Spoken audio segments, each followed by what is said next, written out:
மயில் டிவி நேயர்கள் அனைவருக்கும் அன்பு வணக்கம். தமிழ் திரையுலகில் ஒரு சோகமான சம்பவம் ஒன்று தமிழ் திரையுலகிற்கு நடந்துள்ளது. என்ன அப்படின்னா, தமிழ் திரைப்பட தயாரிப்பாளரும் மேடைகளில் திரையுலக பிரச்சனைகளை தைரியமாக எடுத்து கூறும் ஒரு நபர்.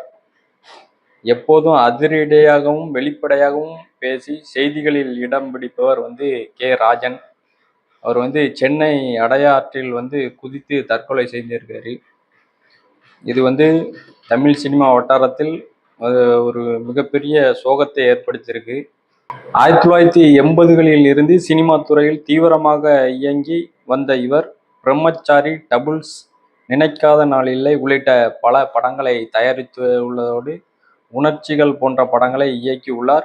கடந்த 2000 சென்னையில் திரைப்பட விநியோகஸ்தர் சங்க தலைவராகவும் பொறுப்பேற்றிருக்கிறார் இவர்.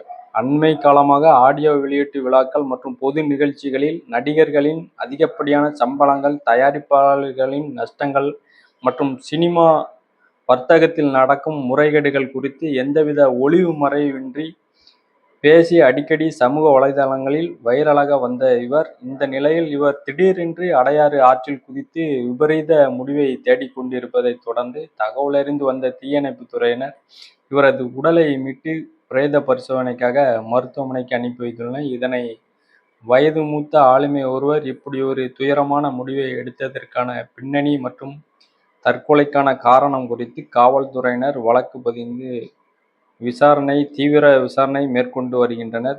திரையுலகை சார்ந்த பலரும் தங்களது ஆழ்ந்த இரங்கலை இவருக்கு தெரிவித்து வருகின்றனர். அதாவது ஒரு வயது முதிர்ந்த நபர் தற்கொலைக்கு வராரு அப்படின்னா, இந்த சம்பவம் அவர் மனதில் பாதிக்கப்பட்ட சம்பவம் என்னவாக இருக்கும் அப்படிங்கிறத விரைவில் என்ன நடந்தது அப்படிங்கிறத உங்களுடன் பகிர்ந்து கொள்கின்றேன். அதுவரை தமிழ் சினிமா ரசிகர்களை துயரத்தில் ஆழ்த்திய ராஜன் அவர்களுக்கு எங்களது ஆழ்ந்த இரங்கலை தெரிவித்துக் கொண்டு விடைபெறுகிறேன். நன்றி.